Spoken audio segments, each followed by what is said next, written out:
Hello, friends. My name's host Eric. To the left of me on your screen, to the right of me in reality, sits one gentleman by the name of Abraham Rincon. And he is the world's foremost expert on being an ESFJ. That's right. 100%. 100%. Now, if I'm not mistaken, Abraham, you got your PhD from ESFJ University in being an ESFJ. So that's probably why you're the foremost expert. Yes, that is very true. Well, very, very rigorous endeavor of mine. I did obtain that PhD in being an ESFJ. Okay, so what was the hardest part? Was it the being helpful, encouraging others to get along well? Was it the imitating host Eric? What was the hardest part of learning to be an ESFJ? I think the hardest part for me was learning how to fit the amount of people I wanted to fit inside of my soccer mom band. I think that was the hardest part for me. And then, of course, Did you get the soccer mom band upon graduation from ESFJ University, or are you born with that? so the thing about ESFJ University is that they market themselves as them giving you the soccer van as soon as you graduate. But what they don't tell you is they actually don't give it to you for free. You have to pay it off. It's like a special thing. It's a scam. It's a scam. Yes. That's how they get you. 100%. But I'm sure on the plus side, you are able to transport soccer teams more effectively now. I feel like not only am I able to transport them more effectively, but I'm also able to cheer more effectively and channel that inner ESFJ Karen that's part of me. So it definitely helps with both of those things. It's fair to say, Abraham, that you are living the dream. Hi, Levi Samuels. If anybody who decides to join us here today on Talking with Famous People live stream wishes to question, query, or concern themselves with Abra's isn't his and hams bizen fam, then please do ask away. He may or may not answer. Hello? Hello? Hello? What's your favorite kind of furniture, Abraham? My favorite type of furniture, I feel like furniture that is capable to follow a certain theme. Like, say, I'm not just going to buy a red couch because it's comfortable. Of course, being comfortable is, like, really important, right? But if I have a house that's following, like, a more modern theme or a more hipster theme, I'm gonna have to get something that's gonna match that, even if I sacrifice a little bit of comfortableness. Okay, well let's make it a more difficult question now. Would you rather have a table with no chairs or chairs but no table? I'd much rather have chairs with no table. And why is that? Because the thing about chairs is that they bring people together. And the only reason why you would need a table is if you're doing fat lines of, I'm just playing. No, the only reason why you would need a table is if you're going to eat or something, right? Okay, I want you to picture this moment. You've got a plate full of spaghetti and meatballs. You're using a flimsy paper plate. You've got it sitting on your lap. You've got a plastic fork and knife, and you're trying to eat it. And what happened? All over everything. All right. Now, are you still happy with your decision to pick the chairs and no table? I mean, I'm more concerned about other people being comfortable sitting down rather than standing up eating. Okay. But don't you think it's possible that if you make everybody stand, they'll socialize more evenly? They'll distribute amongst each other more evenly? Not really, because then you have people who are, like, taller and shorter. And then, like, people who are, like, if you sit down, I feel like that levels the playing field even more. You know what I mean? I see. So do you think that differing heights tear people apart? Yeah. I mean, I always feel weird whenever I'm talking to a shorter person. Well, I'm thinking now maybe that's the big thing here, is maybe South Koreans are taller than North Koreans. Hence the separation. That's possible. Oh, man. Email Anthrax is here. He says hello 3 times, which is well appreciated because You know what they say in the song? Once, twice, 3 times a lady. So, you're working construction now, is that correct? Yes, that is correct. Are you still in the category of construction worker known formerly as laborer? Yeah, so I was at 2 different places recently. I just started doing water removal for excavations, but before that I was working on the train tracks. So I was what you would consider a track laborer is what they call it. Now, I want you to tell me a little bit about the guy who says, "That's a good laborer." Oh, oh! I can't believe you remembered that.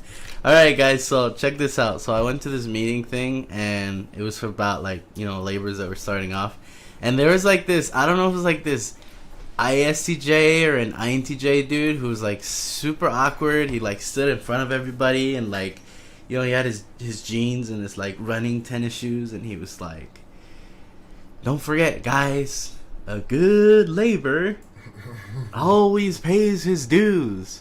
And then he it was like Bible to him, and he would talk about weird shit, like carrying a fucking gallon of vinegar in the back of your trunk. That's a good laborer. Yeah, and then after that he'd be like, "Remember, a good labor always carries a gallon of freaking vinegar." And I was like, "Oh, okay, But it was cringy because it was like this ENTJ dude trying to be like social or something.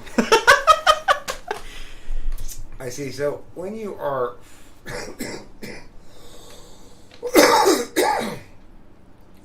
when you are done being a laborer, what's the next thing up? Is there like advanced laborer?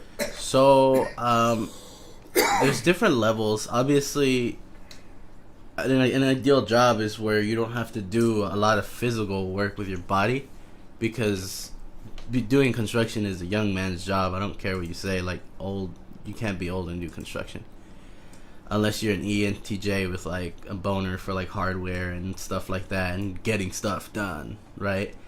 But the step after being a laborer would definitely be, in my eyes, would be like being a foreman, being responsible for telling people what to do. And after that, it would be what my brother does, which is safety representative. A foreman. Yeah, it's the guy that goes around and goes, "Hey, wear your safety glasses." Why aren't you wearing any safety glasses? What's wrong with you? Exactly. Come on now. Yeah. Okay, so this is what I want here. It's just this little piece of information to be on this. NI polar, what does that say? Rat assessment? Oh, that's a good idea. I want to give you a little test. I mean, you can, but I'm gonna tell you this: it's gonna show me as somebody who's not very adept at understanding what outcomes could occur because of my lack of NI. I'm so bad at that. Well, see, this is the thing. The reason we want to test you on this is I want to see if this is in fact an NI thing. Oh, okay, yeah. So look, here's the thing: cottage, Swiss, and cake. What one word goes with all threes to make a new term? So, for example, in this case, it's cheese. Cottage cheese, Swiss cheese, or cheesecake. That's the word that goes with all three. Yeah. Okay, so what about this one? Cream, skate, water.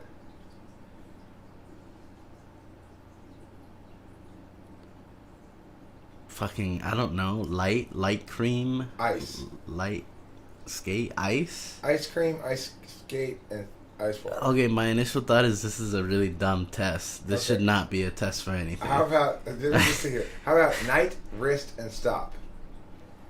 Night, wrist, and stop.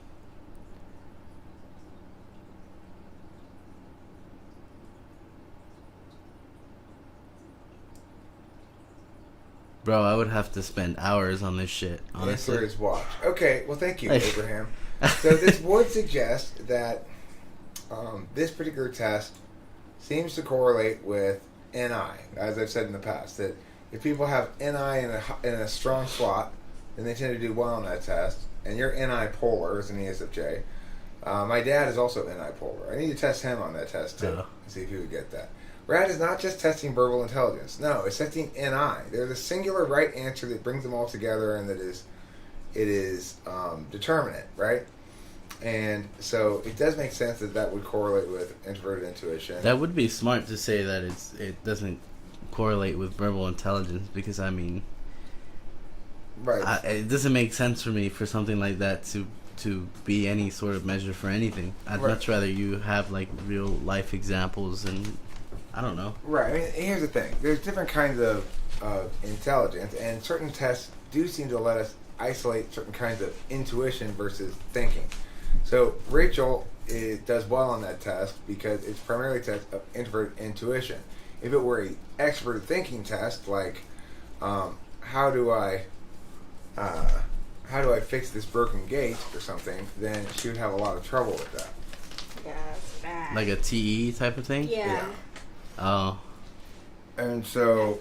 It's like, I put, for instance, like,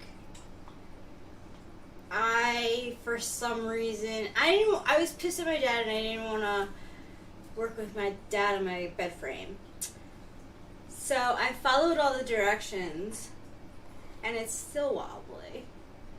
So, I mean, it's like, it like wobbles all around. My sister had to fix it because like, whatever I did, even though I followed the directions, like, there was a piece of it that was missing somehow.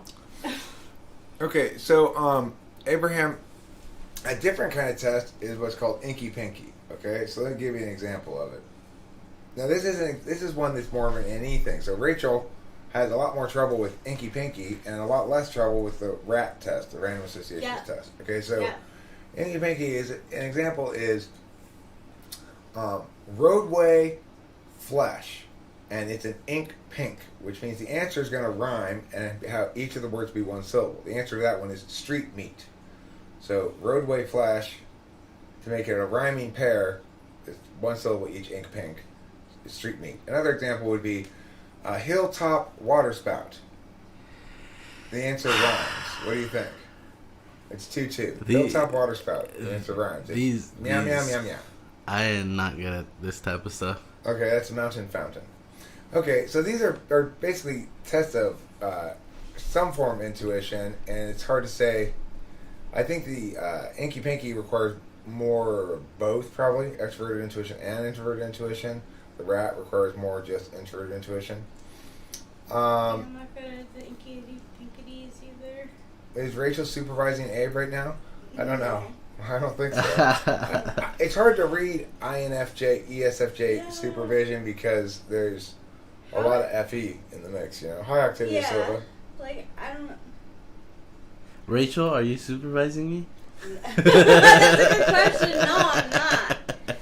Which, like, should I be? No. I don't like to supervise, so... Of course, the supervision relationship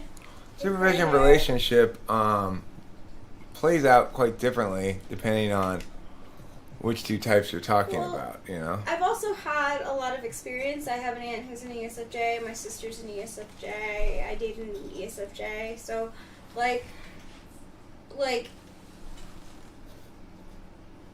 I know what's best, and I would rather not supervise. Yeah. Like, I just like to let people live. I like them do their own thing. So, to answer some questions here, I want to give a little background information. It says, who are you? Blah, blah, blah. So, Abraham, I first met Abraham when he basically applied for a job for my school autonomy debate, and I hired him as my assistant coach. He got involved with talking with Spanish people sometime after that, and in fact ended up in a relationship with Susie, who's a longtime sort of foundational party in talking with Spanish people. And hi, other self. Where's he from? He's from right near me here in Southern California. Abraham, did I do a good enough job of giving the details, or do you want to include some other details that I missed? I mean, yeah, pretty much it. Me and Eric are really good friends. We haven't worked, but I mean, we still run into each other. We still keep in touch, regardless of whether or not we stop working with each other. Is what I'm trying to say. Yeah. What is your Enneagram type, Abraham? Do you know? Oh man. I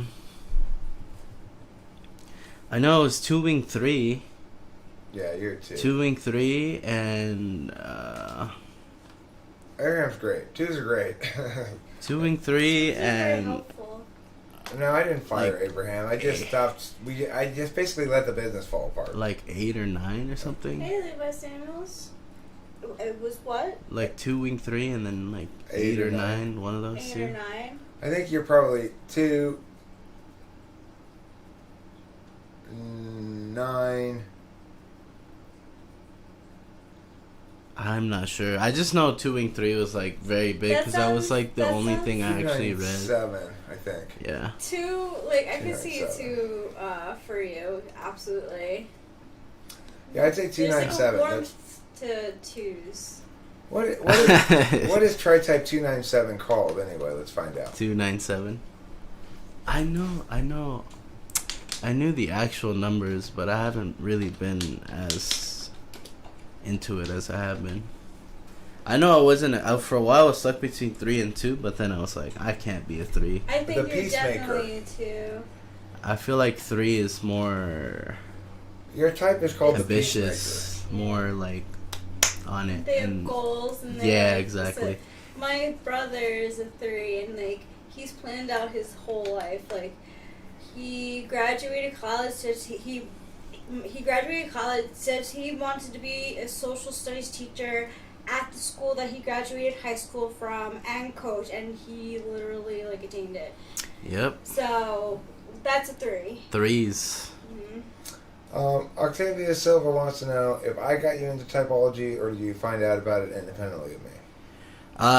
So I got into MBTI because when work slowed down for us, I actually missed Eric a lot because beyond work, Eric and I had like a really good friendship, and we still do, right? Yeah. And so I would go into what then was called go-to meeting, which became whereby, and I would go in there, sometimes not very sober, sometimes sober, and I would talk to Eric and be like, "Hey, Eric, how you guys doing?" And then like, I was like fresh out of high school, and a lot of my friends had gone to university, so I had nothing to do. I was like, basically shooting the shit, going on to Eric's channel, going on to the group conversations that they would have, and that's what really drove me to get into MBTI.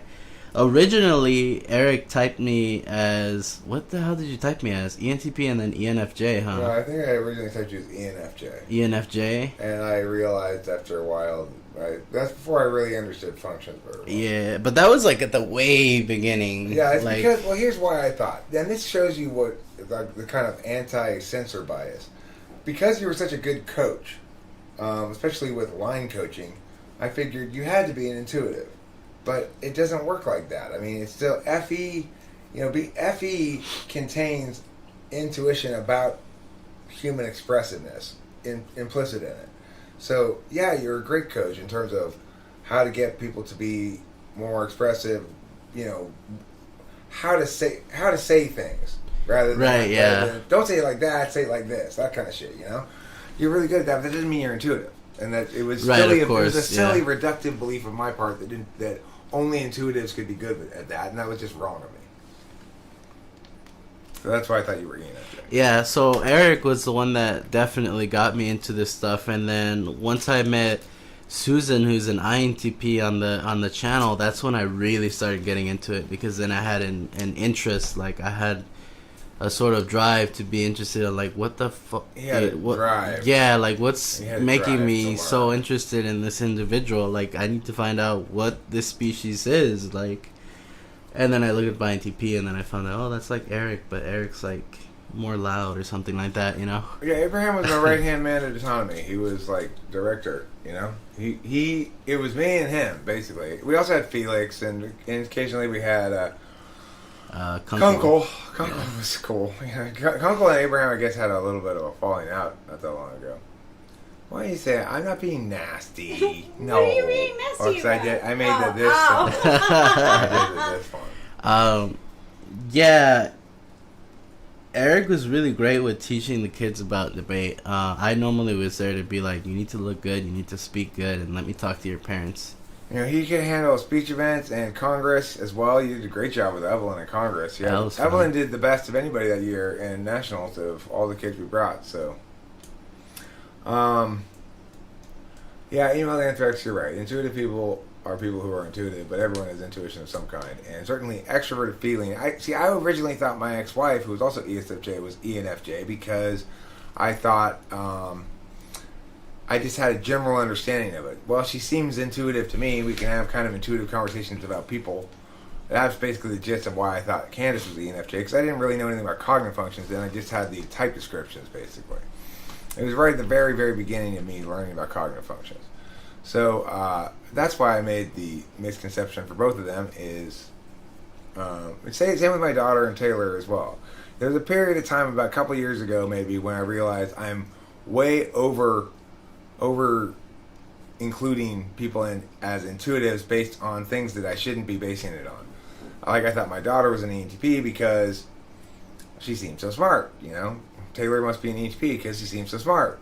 Well, sensors are smart too. You know, it's ridiculous to think that only intuitives are smart. And I, so obviously, like anybody, there's a learning curve with cognitive functions and with typology, and I made some of the common mistakes that people make early in the process. I don't make those mistakes anymore. I've learned things. I've learned how to deal with it. I've learned how to type people properly now. I do it about as well as it can be done, I would like to think, but I'm still not going to always be perfect. We have Sean O'Neill, who is, in fact, an ENFJ. Abraham, how is your awareness of your surroundings? Are you clumsy? Do you have good reflexes? I'm okay, honestly. I don't really.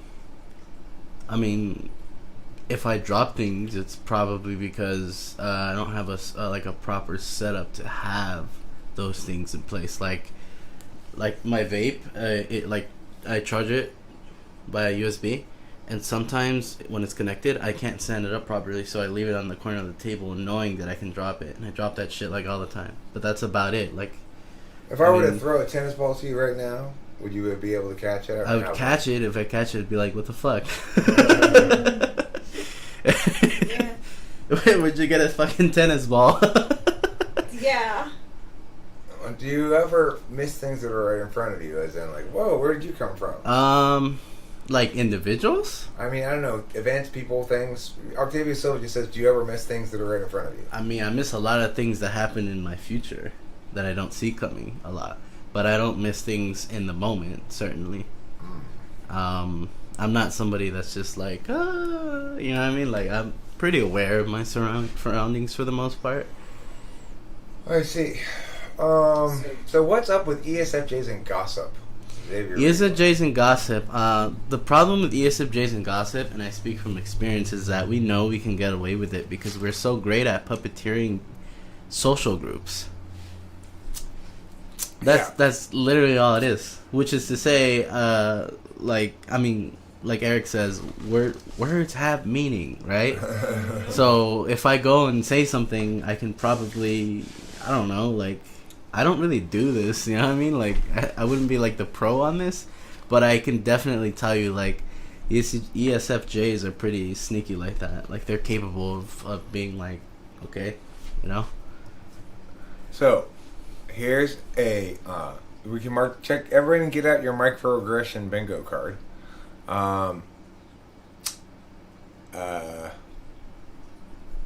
Where does it say it?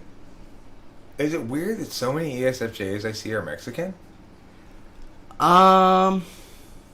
Is that a question somebody asked? Or is that, no, that's a question someone asked. Oh. So I get at your microaggression not really, bingo because, card. I mean, I don't know if your type becomes what you're raised or what your environment is, so that's a whole ass different conversation, which Eric would probably love to have, but not me, because I'm not very into fucking theories and shit. Abraham's what you call a natural transracial rather than a theoretical transracial. So, Hispanics, Hispanic households are very... After you. maybe not so much like the new wave of Hispanics that's coming, but like old school Hispanics are like the men work and the women bring the food, and you know what I mean. And you have to be like, you have to listen, and you have to not create a commotion, and you have to, you know what I mean. Shaggy Do Kale, credit Octavia Silva with that. Okay, that's Octavia Silva's idea. The microaggression bingo card. I loved it when she said it this morning, so I immediately copped it. Rice and beans genetically contribute to SIFE. That's one theory, ulterior motive. That's probably not true. I think Abraham doesn't probably eat much higher percentage of rice and beans than anybody else around here, really. Everybody eats a lot of rice and beans in Los Angeles. There's a lot of Mexican food. Man. Yeah. I definitely feel like the way you grow up and your environment shapes like who you are, like your personality. Like I actually do think my mom was an ESFJ. Like she, for some reason, when I was a child, she made me make a Play-Doh like zoo with like zebras and stuff. And she told me, give this to your teacher and tell her you made it for her. And I still remember that because it was so like, I don't know, it was weird. I was like, okay, so I gave it to my teacher, and then it was like a weird, rewarding experience that I sort of developed in terms of like giving people shit. Right. Whether it was something like material or like whether it was like a compliment, and then it was like I really enjoyed feeling that way because the reality is some ESFJs will tell you otherwise, but I'm nice to people for me, not you guys for me. Like I like to be nice to people, not because I will feel like people will owe me stuff afterwards, but because of the self gratification it gives me. Like if Eric said, "Hey, Abe, can you listen to this debate kid speak?" I'll be like, "Hell yeah, dude! I'm not worried about like money or anything. Like, yeah, I'll do it. I'll watch your guy because I know at the end of the day, if you know homeboy goes on to do really well in debate or you know what I mean. It's the self gratification aspect of it too." I want somebody to ask. Can I ask you some TI questions? So I don't know. Can you try a genealogy question here? Can you tell me who is my mother's only daughter's brother's father's father in relation to me? I don't know those in Spanish, so I wouldn't be able to tell you. Okay, well, how about like the terms? Who is my mother's sister's kid in relation to me? Your mother's sister's kid? That's your cousin. Right. Okay. So, who is my mother's sister's kid's mother's only brother-in-law's son in relation to me? That's like your only brother-in-law. You basically said the same mom. Right. So your mother's your daughter aunt is your sister's, your mom's sister, not your dad's sister. Your Yeah. only brother-in-law must therefore be your dad, Yeah. and his son is either you or your brother. Yeah. Okay. So, fine. You get the concept of that. Let's try the other. But the thing is, I don't really like that one because it's like.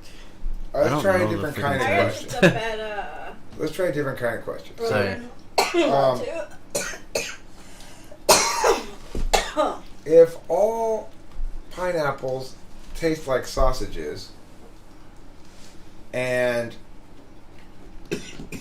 that hamburger tastes like a sausage, can we conclude Shit. that it's a pineapple? Sorry. Can we conclude? Sorry. Yeah. If all pineapples. What you just executed was like this thundering avalanche of distractions and clusterfuckery. If all pineapples spilling everything. You said if all pineapples taste like sausage. And this hamburger tastes like sausage. Can we conclude that it's a pineapple? I mean, no, we can't. Okay, how about if only Egyptians build pyramids and I build a pyramid, can we conclude I'm an Egyptian? What the fuck, Eric? If only Egyptians build pyramids and I build a pyramid, can we conclude I'm Egyptian? I mean, it depends on what you mean by like only. Like, I mean only. you can't say only. If no pigeons speak Japanese and I don't speak Japanese, am I necessarily a pigeon? No. If only pigeons speak Japanese and I speak Japanese, am I necessarily a pigeon? No. Yes. Okay, that last one you did confuse me with. Okay. So there you have it. He gets the concept of TI, and sometimes he fights against it a little bit, but he's fine. You know, he's fourth slot. It's fourth slot TI. I have third, more of somewhere in a there. fun time doing TE stuff on my own than I do TIing my way through things. Because for me, the only time I use TI is if like somebody says something really fucking stupid, and there's like a small percentage of me that gets a little pissed off when people say stupid things, and there's a more larger percentage of me that's like, no, you should probably just be nice and just ignore it, right? So what kind of stupid things are likely to make you mad if you hear them, but maybe you don't respond to them?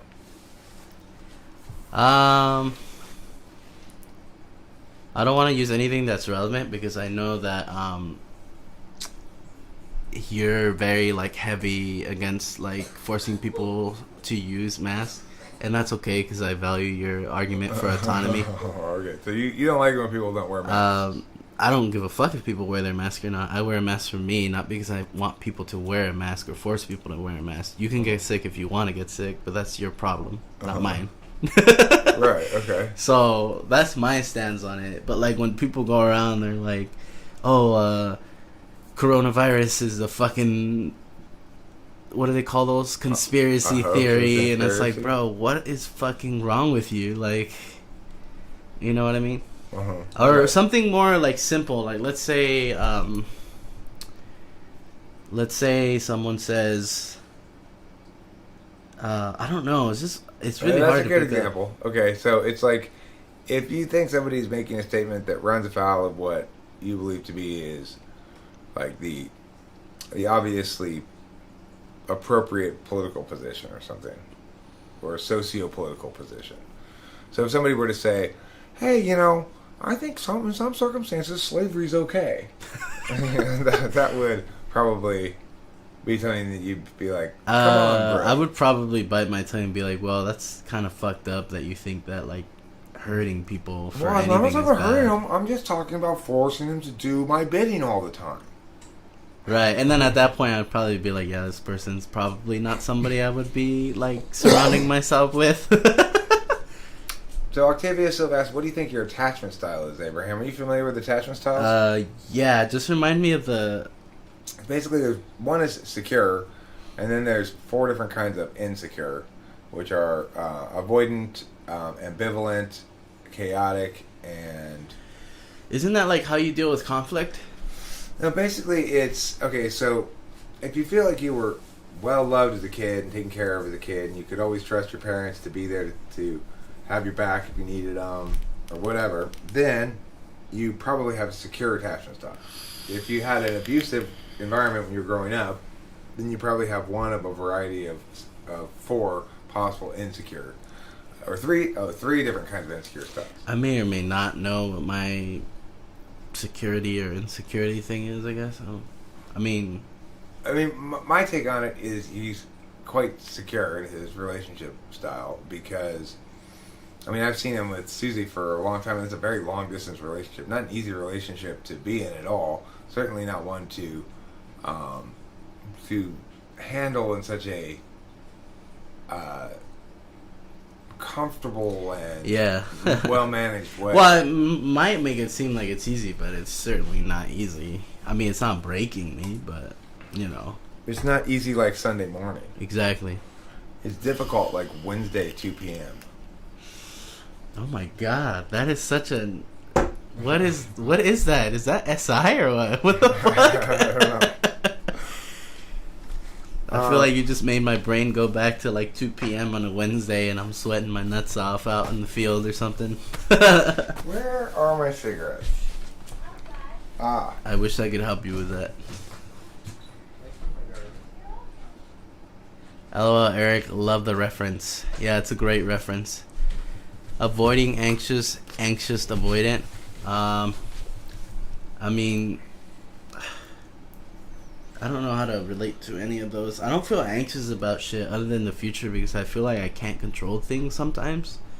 And that's what makes me feel very like, fuck, man, like I can't feel like anything is like graspable or attainable.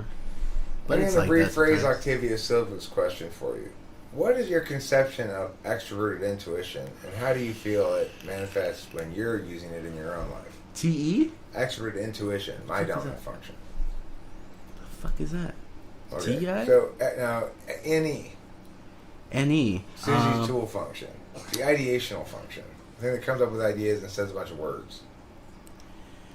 Well, my NE manifests itself with my. I don't know if I could say. Maybe you might be able to see what I'm trying to hint at, but my NE usually goes hand in hand with what I think my TE is.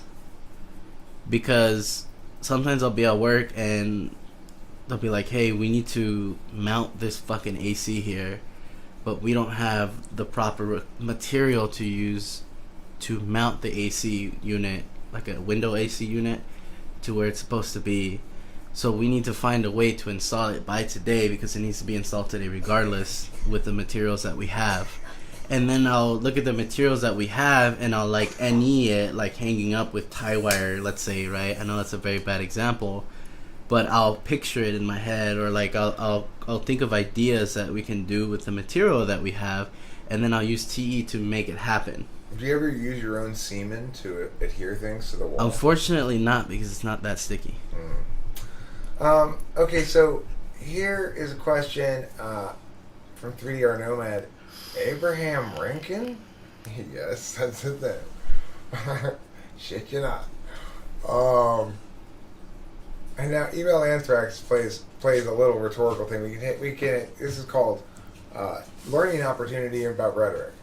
Here, let me read Email Anthrax's thing. Actually, slave labor is okay. Rome was built on slave labor, and even the U.S. has its illegal immigrants and Chinese imports who utilize child labor as a cheap form of labor, like in slavery. So, of course, he's established that slavery and slavery-like things exist and have been useful at some point in the past from some perspective. That's not proving that it's okay, though. Which is his claim. Well, so his warrants don't support his claim. Basically, what that sounds like is he's basically throwing something that you would pick up like bait, which is probably what I would see you picking up at.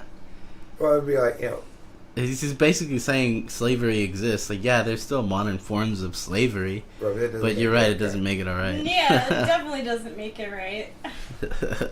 But the key thing here is, regardless, his claim, what's happening there is his claim is it's okay, but his justifications are it has existed and in some form still exists. But of course, those you have to remember don't substantiate that claim, so he can't say the impact of it is standing rhetorical. You have to remember, one of the things that I learned while it's working with Eric, the structure of an argument is really simple. A lot of people don't know this. It's literally your claim, your warrant, and your impact. Right. Exactly. For the most part, generally speaking. No, I mean, that's it. That's all there is to it. Sometimes warrants are more complicated, sometimes there's linked chains, but those are the three atomic level building blocks of the argument. And in fact, the claim is usually sort of an overarching how it impacts the resolution statement that's built out of the warrant and the impacts. The most articulable things are the warrant and the impacts. So, email Anthrax, if it's not right, how do we do without it? Is slavery preferred? No. But it is a staple and the question exists, how can we avoid it? Okay, but that's not the question that's being argued. The question that's being argued is whether or not it's okay. And the answer is no. I think Email Anthrax really wants me and you, or you and him, to argue about slavery. Well, I think he's just playing devil's advocate, seeing how the arguments play out. Yeah. Would you rather eat a bowl of centipedes or sleep in a tub full of spiders? Or sleep in a tub full of spiders? I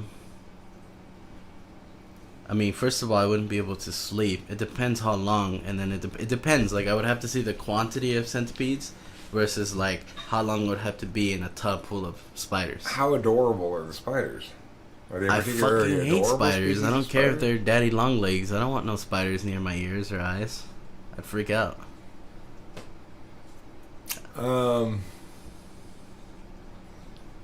Goodbye, Levi Samuels. Goodbye and good night. Adieu and sleep well. Don't forget to Eat plenty love of cheese. yourself. No, to love yourself. Do we still say eat plenty of cheese? I do still say that. It's not, same kind of question. Is it preferred to beat your wife early morning or late evening? That's horrible. The answer is clearly late evening because I'm weaker then, having already exhausted my strength during the day, so she's less likely to get injured. If I have no choice but to beat her on one of those two occasions. Am I still hiding Zach the INTP in my basement? I have never hidden any Zach the INTP. Oh, in my Zach. basement. I miss Zach. We got Zach so wasted at Nationals. Utah? I don't think you actually knew about that story. Uh, And the thing about Utah is they only sold beer that was like under 3 or 4%. So What the? we had like, yeah, I know, it was weird. That is weird. So we had like 2 beers and Zach was like holding on to the bed frame like, I fucking love you guys. And I was like, yeah, I know, bro. Let's go downstairs and get some air. And it was pretty fun. yeah. Yeah. Oh yeah, and me and Kunkel watched 50 Shades of Grey. And there's a scene where there was nothing to watch. I mean, we were in the hotel, like, and there was literally like HBO, like weird shit, right? And then you have like 50 Shades of Grey, and there's like that scene where like the girl and the man finally go at it, and like the man, yeah. I don't know how I can explain this. I'd like to write a book about animal husbandry called 50 Shades of Hay. 50, yeah, pretty well. Husbandry. Pretty much as Eric likes to like refer it, that happened, and then like me and Kunkel were watching it, and we were just like, yeah, fuck yeah, and we started clapping, and then Zach started clapping. So it was me, Kunkel, and Zach the INTP, super hammered in the hotel room, clapping when the guy finally gets it in with the girl in 50 Shades of Grey. And where was Delilah during this whole thing? I have no You idea. didn't include her in that Oh fun my party? god, that is so funny. So Delilah and Zach almost hooked up in the pool apparently, but they both were in relationships at the time. I didn't like her boyfriend very much at the time, which I was right to, it turns out. And I wanted her to hook up with Zachary. But Zachary had just gotten a girlfriend and Delilah had just gotten a boyfriend, so... Zach Timing actually that she was talking about. ended up having a kid with that girl, I think. Yeah, he did. Yeah, we're still together. Yeah. Her name's, Oh, he's the INTP? yeah, she's He's, an ISTJ, I think. He's She's an ISTJ named, Zach is a wonderful INTP. Southern girl childbearing type. I feel like I've only met 2 male INTPs. One of them was Kunkel's brother, and when I You met make Spacey. friends with Spacey, yeah. When I make friends with male INTPs, there's a special connection there. It's kind of like Non-stop they go, sucker. "Oh my God, you're tickling my pickle," and I'm like, "Yeah, I know, I'm tickling your pickle metaphysically." What is the ESFJ's name? Abraham. Abraham? Abraham. This is my imitation of Abraham imitating me. Ask Abraham. And then when he gets upset, he's like, Neo-Nazi question? "Abraham." Ask you the What neo-Nazi is question. it? Okay, here's the neo-Nazi question. So you're at a party one night. And you're having a great time. Everybody's it's not overly wild, but it's not too underly wild either. People are having fun, listening to music, dancing, drinking, whatever, party stuff. And then after you've been there for like an hour and everyone's been cool and you've had a great time, somebody comes up to you and you're like, this is a neo-Nazi party, right? Like all the main people here are like white power people, like white nationalists. And then you look around and you start to realize, oh, this guy's got a tattoo. And then what? I'm the only brown guy there, or what? Let's not address that question. Okay. I'll just leave that question unaddressed. Now, and then the person some girl comes up to this guy who's telling you this, like, Joe, come with me, and you go, okay, gotta go. So now you're left there. You have this piece of knowledge in your head, What do? Do you leave the party because I'm not going to hang out with a bunch of neo-Nazis? Or you're like, well, everyone's been cool to me, so I'm just going to stay and keep having fun. I mean, we're not partaking in any sort of, like, political advertisement. It's a non-political party. Exactly. Just for fun. B, I'd have to assess the situation, like, if I feel like if I'm in any sort of danger. No, then everyone's been super cool. In C, if I'm vibing and people are vibing with me, I'm fucking staying. I mean, I don't give a fuck who you believe in or what, you know? Alright, so what if at some point one of the white nationalists comes to you and he's kind of drunk. He's like, bro, listen. When we successfully separate our country into whites and Mexicans like you, I totally want you to be the ambassador of the Mexicans. I'd laugh my ass off and be like, all right, yeah, let's take a shot to that. I wouldn't give a fuck. Like, dude, do your own fucking shit. Stay out of my way and we won't have any problems. You know what I mean? Like, I mean, I lean left, but I'm not that fruity, you know? Would you rather chill with a chinchilla or hang out with the trout? Hang out with the what? Trout. The fuck is a trout? Fish. A chinchilla's a little rodent. Oh, I like chinchillas. They're cute. Chinchillas are adorable. Can you imagine having a pet chinchilla just right here? Like, Who would rather hi everybody, it's host Eric, and here with my pet chinchilla here. My pet chinchilla likes to take bong rips too. Eric, where's your pet chinchilla? It's running around. It seems to have gotten into my cabinet. No, ulterior motive. I would say Trump is a ESFP. Pretty straight I would up. agree, 100%. Pretty 100% ESFP. Yeah. We were talking that ESFJ for W. Bush. Octavia Silva says, okay, I gotta go now, but you are a wonderful stream guest, Abraham. Thanks for answering my questions. Thank you. You have a good rest of your day. A You good start are to a your wonderful day. chat Very participant. good questions, Octavia Silva. Seriously. Yeah, you win chat participant award number B. Everyone says ESTP on Trump. Why do I disagree on ESTP? Well, he doesn't justify himself like an ESTP. He doesn't. I don't think he has enough logically TI. consistent. He doesn't care about logical consistency. Yeah. He'll make one kind of argument in one circumstance and totally inconsistent argument in another circumstance. I think not caring about the logical consistency is what makes him potentially come off as an ESTP. But I also feel like him walking up to the stage with like fucking Guns N' Roses bumping in the background doesn't help either. You know what I mean? Like that probably makes him come out as an ESTP too. I mean, look, here's the thing. Well, no, but that's ESFP. That's totally ESFP. And you gotta remember this. He's known for Guns N' being Roses. spectacularly unfaithful to the truth.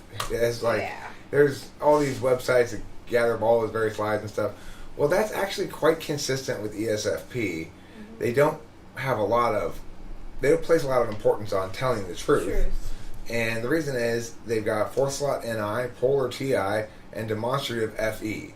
And they tend to want to tell you how you should perceive them all the time. In a way that seems kind of clumsy to normal FE users, but probably doesn't seem clumsy to FI users. So, I mean, I don't know. He's pretty clearly an ESFP if you understand FI and TI properly. It's hard to make the case for him being TI tool. He's just not consistent enough. What if he's just some misunderstood INFP? Like Trump? I don't think so. No way. One more shish. That spray tan is so ESFP. Eric, he's a great person, absolutely amazing YouTuber. We love him. I went there the other day, took amazing bong rips. The man's a legend. I mean, I think a pathological lying ESTP would be better at lying. They would be less easy to catch, and their lives would be more consistent with each other. They'd pay attention to what they said before and try to hide it. I think I am ESE. Or isn't there's one Yeah. that's like sexual whatever ES something. Yeah, you're that. You're ESE. SX. Yeah. Ethical sensory extrovert. I'm IEI. What does that mean? It means that you like to participate in interacting with an amazing Hello. bearded ENTP. It's true. I'm just kidding. I don't know what it means. It's true. I don't know what the fuck it means. Had he Aye. used third spot TE then to get ahead? What does that mean? Are we talking about Trump? I think that he shows Trump is first and foremost demonstrative of the power of extroverted sensing. There are plenty of circumstances in life where being the first to take action or just doing something is what ultimately ends up deciding a matter. What Trump does, his technique is the quintessential ideal SEFI technique. It is called kick the anthill. First you kick the anthill in ways that the anthill does not like and the ants don't like. They all scurry around. And as soon as they start to organize to start opposing the fact that you just kicked the anthill, you've already kicked it 2 or 3 more times in different ways, and it makes it almost impossible for anybody to stay focused on any one thing you're doing long enough to do anything about it. His basic ideology is talk is cheap, action is king, and when in doubt, do something, and mix shit up, and see what happens. Knock the board over. Make it impossible for others to meaningfully engage ideationally. Textbook ESFP move. Why are we talking about Trump? You guys bring the Mexican to the live stream and now everybody wants to talk about Trump? Well, because someone thought that he asked if he was an ESFJ. So, now that's the topic. No, I'm totally joking. But we should be talking about me and Eric and Rachel. I don't think he demonstrates beta quadrant values. In defense of the chat and General Abraham, gosh. while I agree with you in this context that we should try to stay a little bit more on topic, and ideally, I will, in defense of everybody here, nobody's accustomed to having that expectation placed upon them, as these live streams continually and always, almost without exception, jump all over the fucking place. It's hard to stay on topic. They really do. Yeah. But when I have a guest, it's a little bit more sensible to say, well, we should try to stay on topic of ESFJs if we can. I agree with Sarah Silverman being ENFP. She doesn't have TI, but I agree with that. What would you say to an ISTP who has no interest in philosophy or abstract matters? Very little. Staying on topic is for girls. Facts. I must be the sexiest girl in the room. Yeah. I'm like, I don't know how to stay on topic. Well, ulterior motive, you're asking me to validate Trump against some concept you have of what Gamma Quadra is like. My explanation is specifically more process-oriented. I'm saying he uses extroverted sensing as a dominant frame, and he justifies with introverted feeling and interested calculus. It's why for example, he wanted a loyalty pledge from everybody. He's a weirdo. He doesn't get the idea of separating his personal interest from public interest. Could you grab me chocolate? Of course, my darling. What is the ESFJ INTP relationship like? Okay, so this is a good question. It's a broad question. But let's see what Abraham's That's where I put it. initial response to it is. What is the ESFJ INTP relationship? Very complimentary. I mean, I've learned that in INTP's favorite question is why. Why? I was like, oh god, I have to use my TI now. Right? TI. It's like, no, that doesn't make sense. It's more like this. And then it's like, at that point, I'm like, well, if you knew, then why did you ask me why? Oh. Do you get tired of having to justify yourself? No, it's just more like, oh, yeah, that's the thing I do. I need to do that right now, and then I have to explain, you know. Do you mother the INTP? Do I? Unfortunately, I don't get to have that because we're not together, but I do express that to her, and she likes that very much. So, I mean, there's certainly mothering that you can do without being physically in the company of somebody. But yeah, of course. I mean, communication. Like, do you say, now, did you remember your meh? Are you the wife? No, not like that either. I mean, she certainly likes that, but I don't make that a thing, you know. How do you show your feelings towards her? I look at her and I go, ah! Nah, I don't. I'm just playing. Nah, how do I show my feelings to her? Yeah, like how do you express them? What's your love language? Yeah, that's basically what I'm asking. Do you know the choices? It's like touch. There's physical touch, gift giving, words of affirmation, quality time, and physical touch, and then a little bit like giving, but like mainly physical touch. Okay. So that's got to be really rough being long Yeah. distance. Yeah, because then if I mean, I don't really have that many problems. Who's more likely to smother whom? INTP more likely to smother the ESFJ? Or the ESFJ I'm more likely to smother the INTP. I see. Does she like being smothered? Yeah, Yeah, they do. INTPs love being they smothered. do. But it's funny because I mean, Susan tries to smother me sometimes, and it's like, what are you doing? Like, that's my job. Like, This why? is my take on INTPs. But it's super cute. Like, I like it. Any You know what I mean? INTP, man or woman, if you could get them to put down their defenses long enough, and you go, oh, and you wrap them up in a swaddling blanket and hold them and go, oh. Yeah. If you can get them to put down their defenses, then any INTP will go, oh, and just sort of like fall into baby mode. Yes, this is true. That is so funny. This is true. Because INFJs are the beneficiary for INTP, and I would never give an INTP that advice. Seriously, I would never. Like, I've met INTPs before, and like, it was always you need to get out more. That would be my advice, and see, it doesn't. Yeah. Like, that will never, like, translate.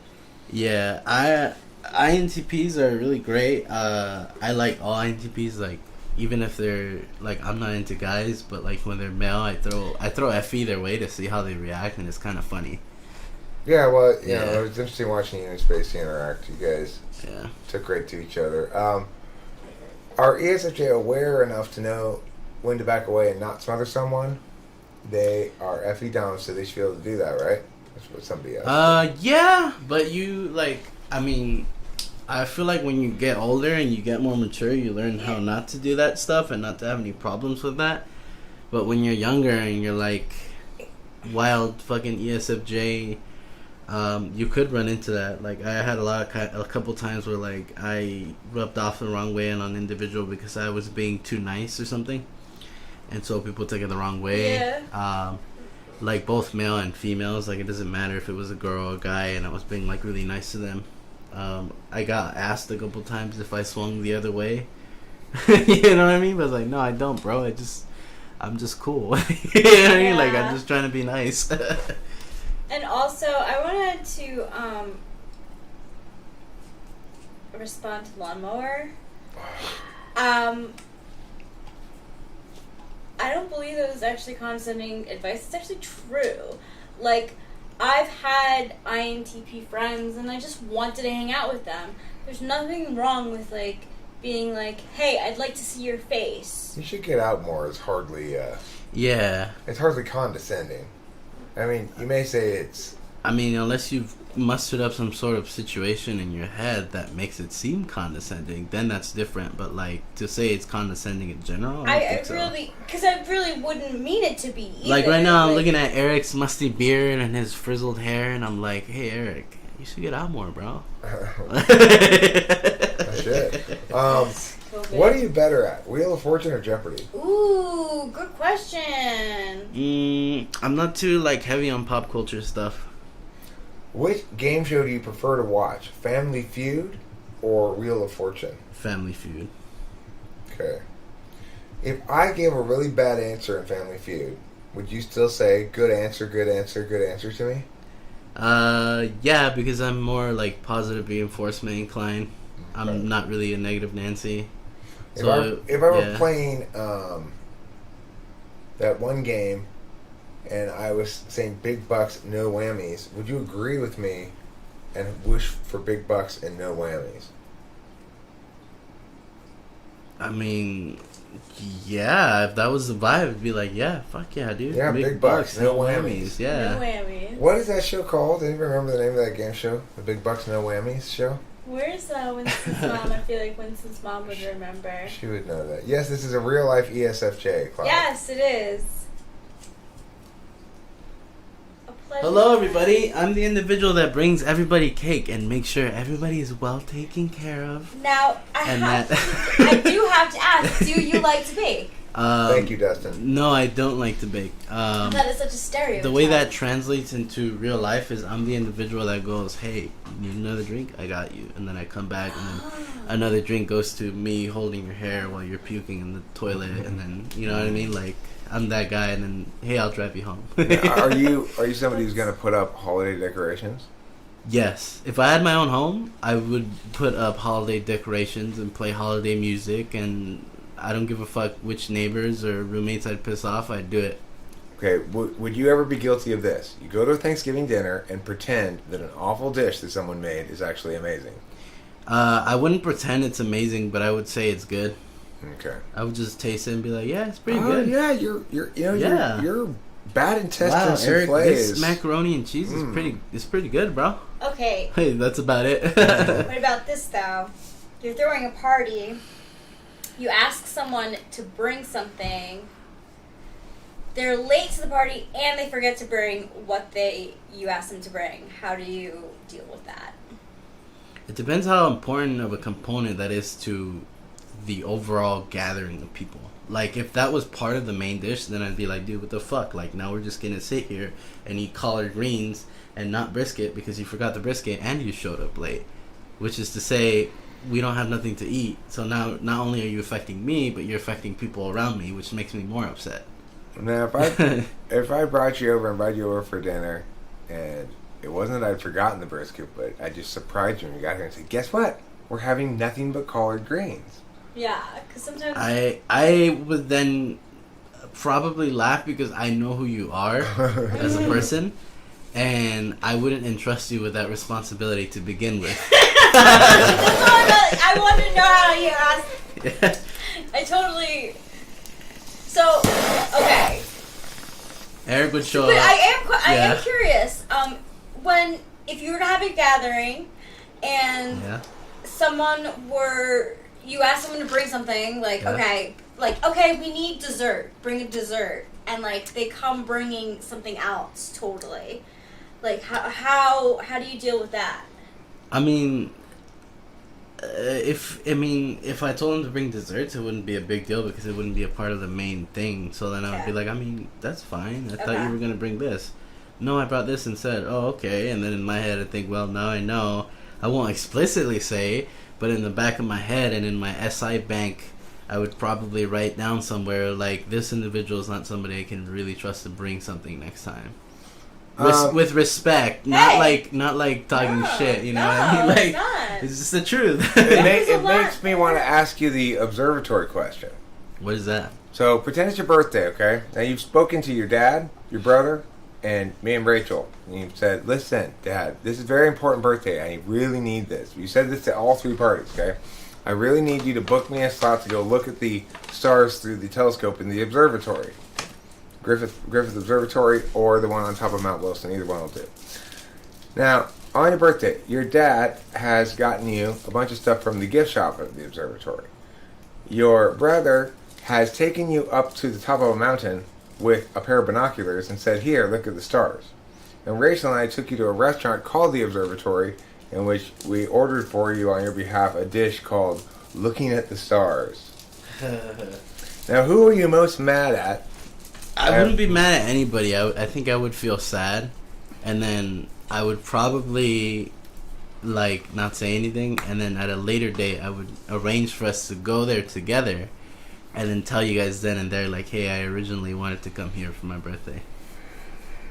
So, like, are you concerned that you thought you had communicated clearly what you wanted, and people that maybe you didn't communicate clearly, or are you concerned that you did communicate clearly but people just ignored you?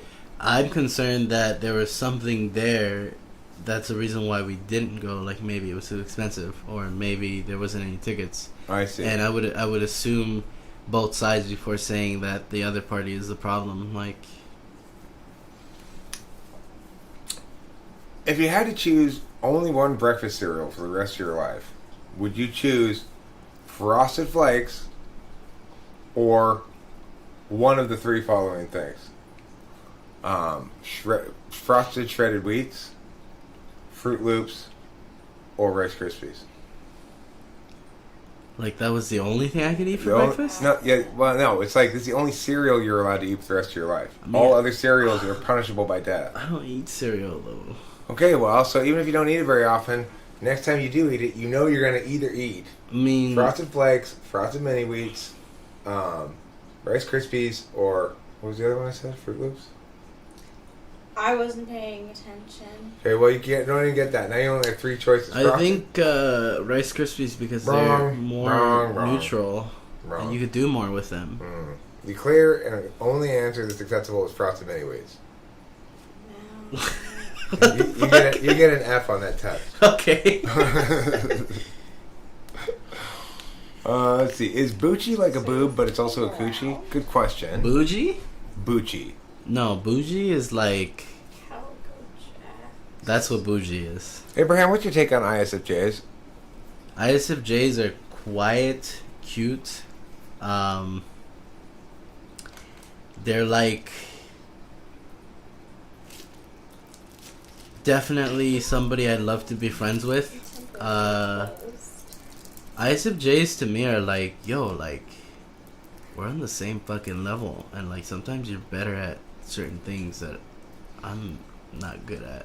What's your which is sun vice sign? versa. What's my what? What's your sign? I'm a fucking Cancer. When's your Cancer? birthday? July 18. Oh. Yeah. Okay. Freddie Forgiato, you got your answer now. What do you think about... regarding the question of ISFJs, did my relationship with Kimberly impact your perception of how ISFJs are? No. Okay. Do you think that was because it was uncharacteristic or because it wasn't different than what you had experienced before? I mean, I don't want to make any assumptions here about ISFJs based off of my friendship with one individual. It's very safe of you. Well, it's just true though. Like I can't use that as a warrant to say or make a generalization about a certain type. That's true, but that wasn't the question I asked you. That's fine. That's fine.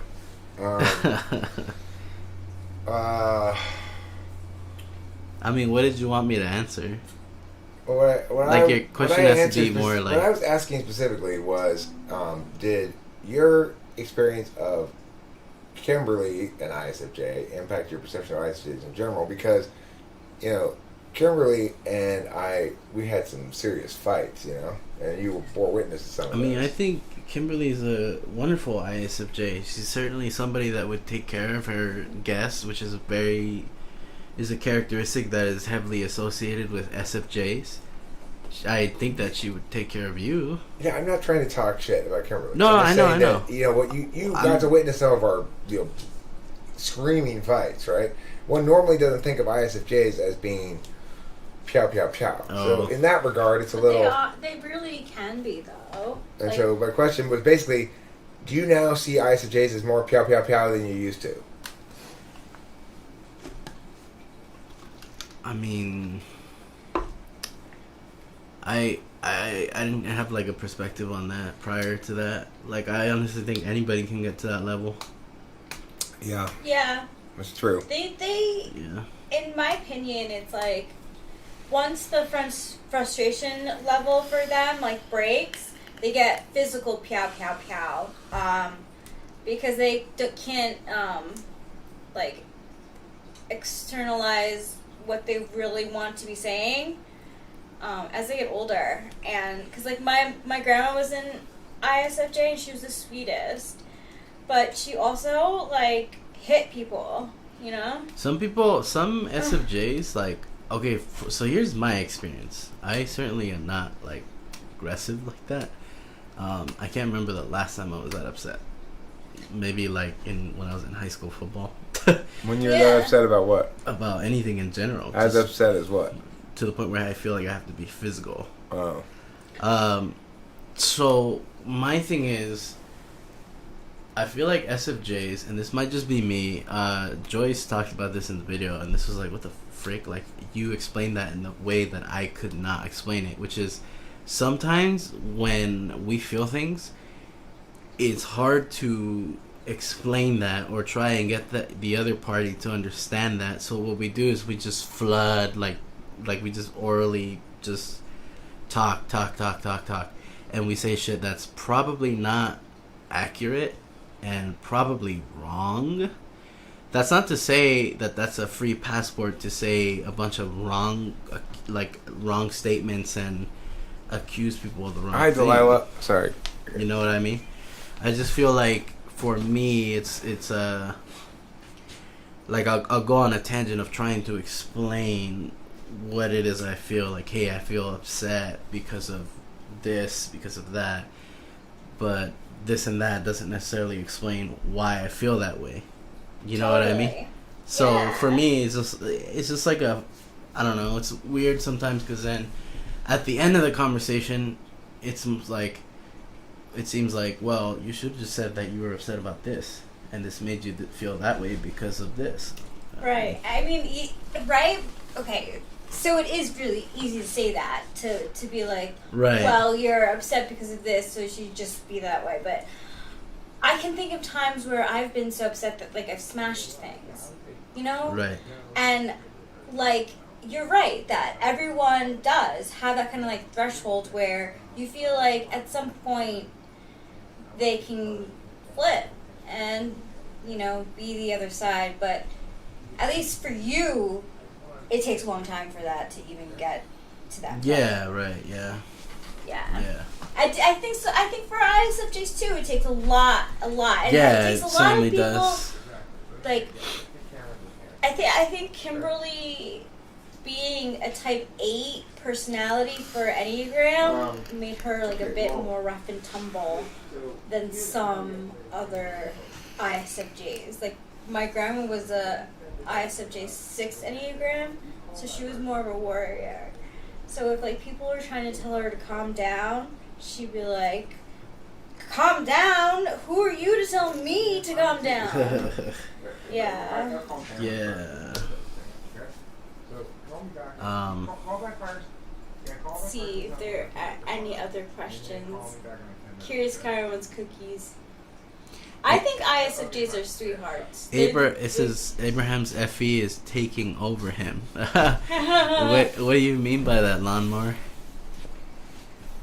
Politically correct FE. What is that? I want cocaine. Same. Eric in 3 days. I can't read that. Damn it, too small. Calling Cameron. Mobile. I gotta deal with some shit. We're gonna have to wrap this up, I think, unfortunately. Oh, it's all good. Thanks for being here, everybody. I'm not mad at my phone call. I'm just meowing. If, What's going on, Eric? Hey, Cameron, what's going on with you?